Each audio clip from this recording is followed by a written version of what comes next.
yes, drinking beer and partying on a hot summer evening in Chicago. But take a closer look, because this isn't Chicago.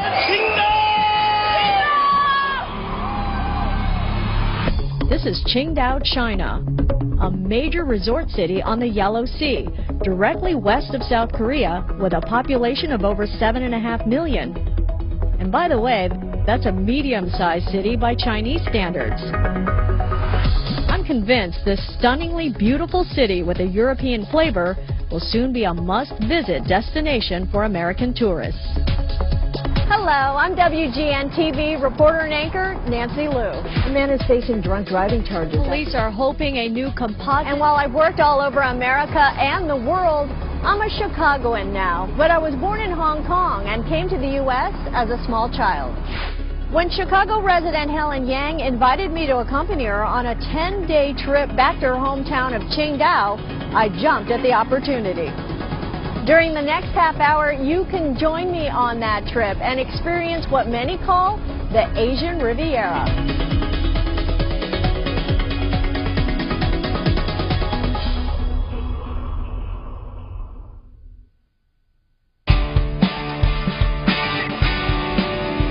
All right, I'm all packed. More techie stuff than clothes.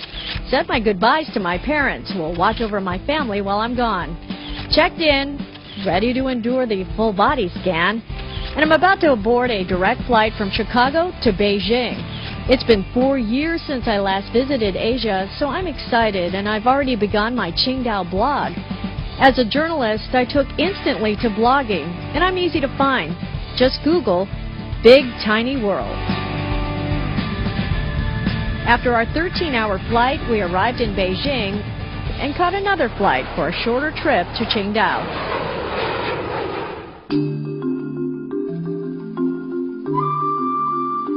From the air, I can already see it's a beautiful city. And it's easy to understand why it's also called the Switzerland of Asia. Checking into my hotel was a breeze, and not because I speak Cantonese, which is pretty useless in this part of China where everyone speaks Mandarin.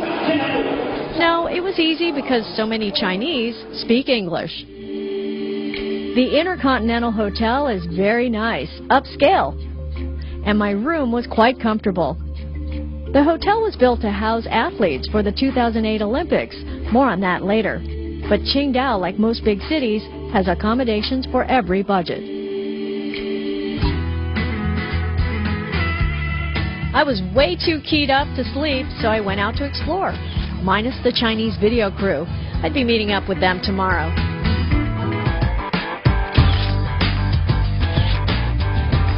Here's a quick look at the unique food and signs I captured on day one with my camera. If some of the signs amuse you, it's because sometimes things get lost in translation.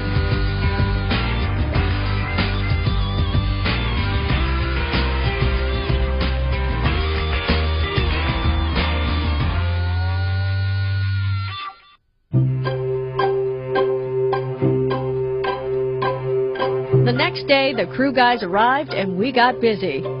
One of the first things you notice in this city is the German influence. It's everywhere.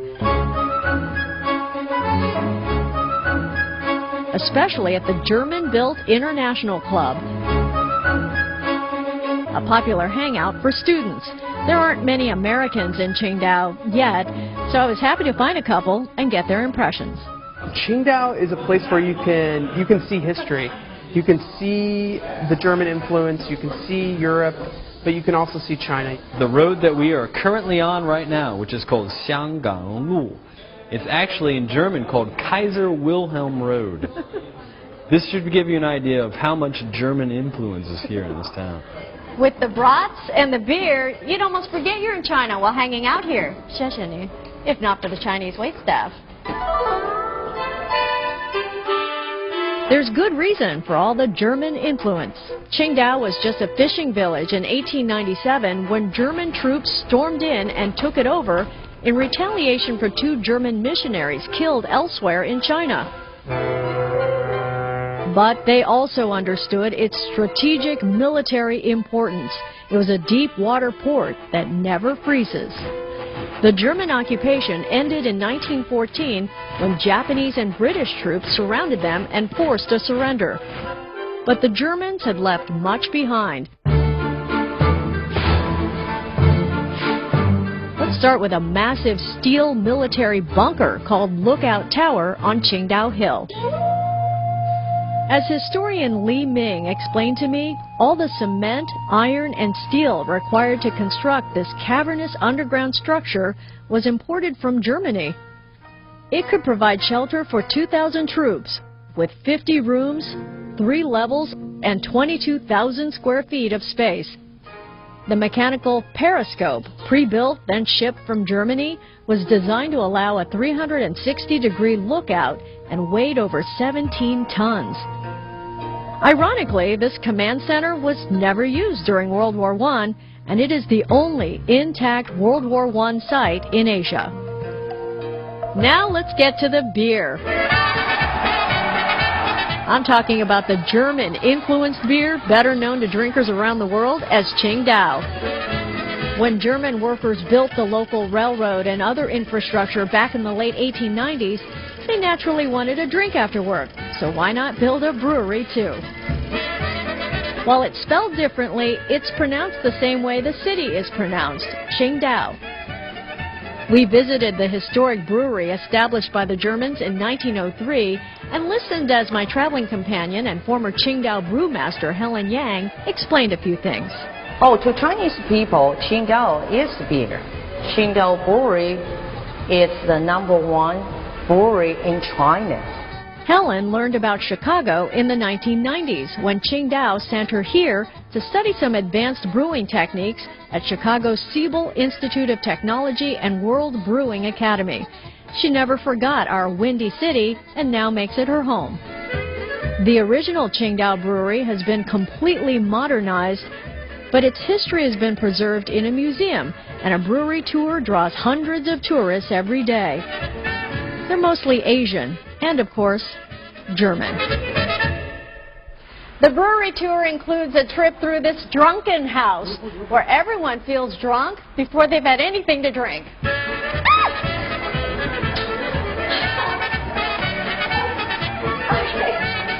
Naturally, the tour ends with free beer, and everyone, including me, indulges a bit. Now, toasting is an old tradition in Shandong province, where Qingdao is located. It's usually reserved for formal dinner occasions, but people in the beer hall toast too. It can be hazardous for anyone who can't hold their liquor, and here's why. The tradition goes like this. The host makes 3 toasts within the first 10 minutes, and then the co-host makes 2. Then the guests are expected to toast the host to show their gratitude. Never raise your glass higher than the host because that would be disrespectful. The dangerous aspect is if the toast ends with a ganbei. That means bottoms up, and they expect you to chug whatever is left in your glass. It's easy to end up hammered if you're not careful. No one seems to know or care that much how this toasting drill evolved, but they believe it dates back to Confucius. Oh, and one more thing. Qingdao's version of a six-pack to go is, well, this. And the German influence doesn't end with beer and bunkers. So what was built by the Germans to be used as City Hall here in Qingdao, then used by the Japanese, Chiang Kai-shek, and the People's Republic of China, is now being used by the local Qingdao government. This European Gothic-style structure is the old German governor's mansion, built back in 1908. The opulent Bavarian castle was the official residence of the colonial-era German governor. Once under Chinese control, it was renamed Guest House and became important as a retreat for visiting dignitaries, VIPs, and political figures. In fact, both Mao Zedong and Deng Xiaoping have stayed here. The graceful lines, bold colors, and unique ornamentation make this building an architectural gem. The guest house is now a museum. And by the way, those dragons at the top with chains draped around their necks are rumored to symbolize the German control, chains, of the Chinese spirit, dragon.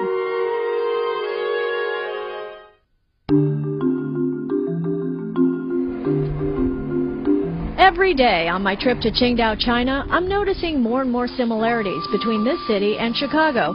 And I'm not just talking about all the beer drinking. I'm also talking about the European-influenced architecture, the fact the city is on the water, and they even have an Edgewater hotel.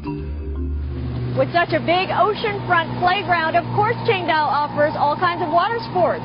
But this is the sailing city. That didn't go unnoticed by the Olympic Committee when they were looking for the right place to hold the 2008 sailing competition. It was a proud moment for Qingdao, and they spared no expense for the opening ceremony. It was, in a word, spectacular.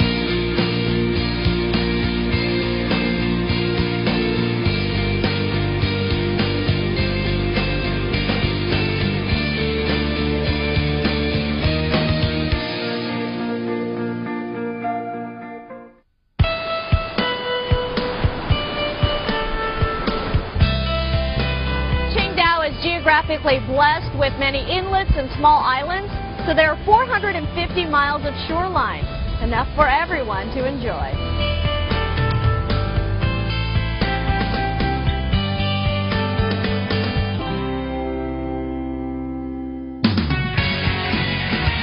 And because the weather is relatively mild, water sports are almost always an option.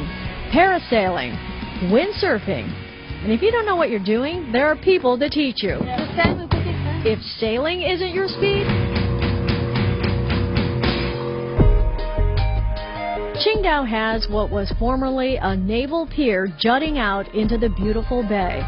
Sound familiar, Chicagoans? Zhanxiao Pier was built in 1891 when Qingdao was still under German occupation. Today, it's a favorite spot for a stroll by visiting tourists and locals alike. At the end of the pier, there's a two-storied pavilion named Hui Lai Ko, or Ripple Diverging Pavilion. This iconic structure was built in 1930 and is seen around the world every day. Why? Because it's on the label of every Qingdao beer bottle. The pier is usually packed with vendors, food, and people feeding the hungry seagulls. And it's one of the best places to get a great view of the entire city. And speaking of great views, Xiaoyushan Park, or Little Fish Hill, is just a short distance from the pier. It's characterized by its three distinctive pavilions, perched high on a tree-covered hill and built in the Chinese classical style. Visitors consider it one of the top 10 scenic spots in Qingdao.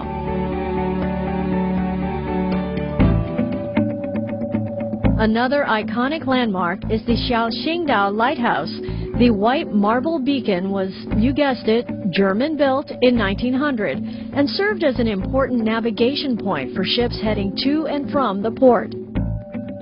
Located on Little Qingdao Isle, also known as Instrument Island, this small piece of land is stunningly beautiful. And it's not the only island just offshore. On a nice day like this, you can see all the way over to Qingdao, a small island with a busy port, a lot of new housing, and even more beautiful beaches. I know, this is getting a little ridiculous, but here's another Chicago parallel. Qingdao also has an aquarium, and like our shed, it was built in the 1930s, has been updated, and has kept much of its vintage appearance. And both are pioneering facilities with many firsts. As one of China's largest seaports, Qingdao handles millions of tons of freight. It's also the headquarters for the Chinese North Sea Fleet and offers passenger service to many points of interest around the Yellow Sea. I've spent most of my time on this trip to China exploring sites in the city of Qingdao. Today, though, I'm very excited because we're headed out of the city and up to the mountains to a special place called Laoshan.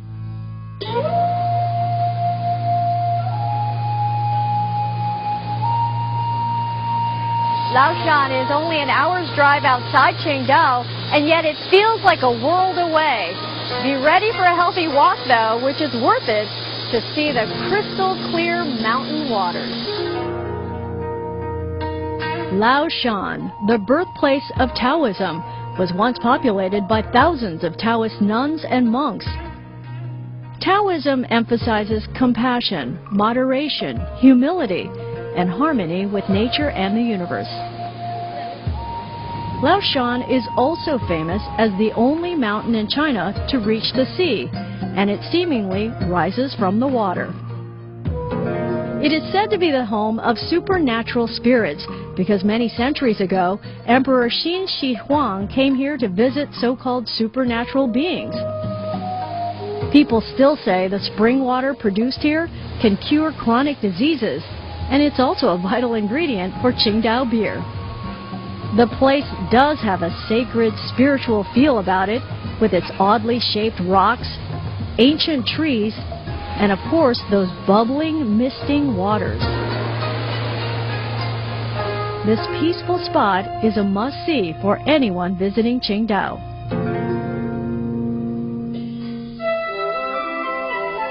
On the way back to the city, we had a chance to stop at China's first European-style winery, located in the fields at the base of Laoshan. This area has long been revered for its apple orchards, but it's gaining a reputation now for the Chardonnay, Rieslings, and Reds produced by Huadong Winery. I was raised near California wine country, the Napa Valley, and I immediately felt at home here. The story of this vineyard is remarkable. Michael Perry, an English wine merchant from Hong Kong, imported over 40,000 vines from Europe in the mid-80s. His plan was to establish a world-class vineyard in China. Wine was never popular here. Most felt it was too sour, so he was taking quite a risk. 1 year later, a typhoon wiped out his dreams, so Perry started over. Undaunted, he struggled on with new partners. He never lived to see the success the winery is experiencing now, the awards, the booming sales. But his ashes are buried on the site, so maybe he knows. In fact, things are so good, Huadong wine is often sold out, and they're unable to fill all the orders. I suppose that's to be expected as the Chinese lifestyle changes. With personal incomes increasing and consumer tastes following, the future is bright in what could become the world's largest wine market. The Chinese already brew 15 million tons of beer, so imagine how much wine could be consumed. I'm going to have to get a drink and think that one over.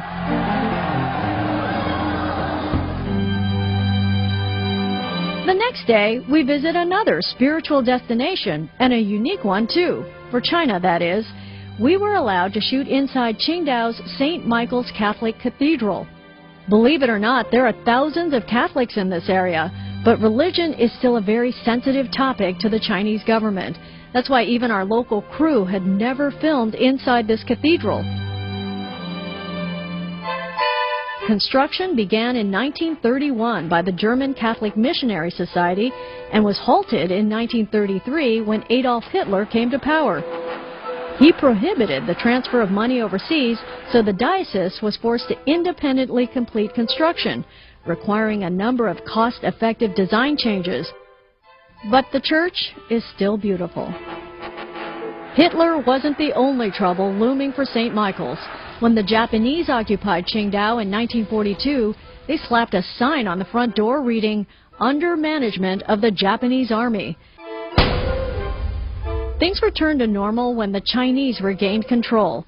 Then came the Cultural Revolution, and St. Michael's was defaced by the Red Guard. The enormous pipe organ was destroyed, and 2 rooftop crosses were removed. Eventually, the Chinese government funded a massive restoration, and the cathedral was reopened for services in 1981. Today, services are held for both Chinese and Korean Catholics living here. I've only got a couple of days left in Qingdao, and there are so many more things to explore, so let's start with the shopping. Like any major modern U.S. city, the high-end stores are all here. Hermes, Gucci, Louis Vuitton. But their own stores are far more interesting, offering unique, very Chinese merchandise. Qingdao is also a foodie's paradise. The variety of restaurants, eateries, and food courts is mind-boggling. I've also noticed how extraordinary the presentation and preparation is. The service is excellent too. I've never had a cup of tea poured like this, and he puts on quite a show afterwards. Speaking of shows, many of the places we visited provided entertainment along with our meal. And if you love seafood, remember, Qingdao is a seaport, and fresh fish is everywhere.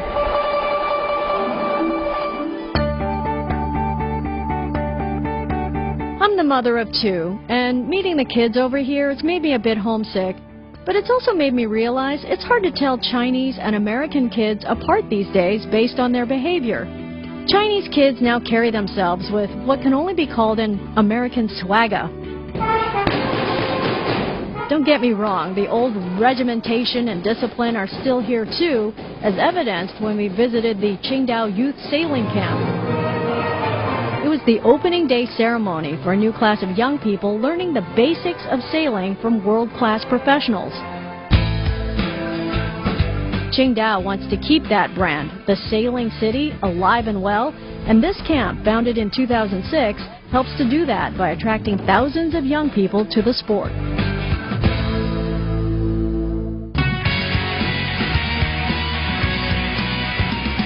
I think we've come full circle on this trip as I spend my last night at the Qingdao Beer Festival, the largest beer festival in Asia. The event begins in the second week of August and lasts for 2 weeks. The grand opening ceremony is spectacular, followed by beer tasting, plenty of food, evening entertainment, drinking competitions, and even fireworks blowing out of a giant beer keg. What more could you want? The hometown of the largest brewery in Asia deserves an event of this magnitude, and I, forgive me, drank it all in.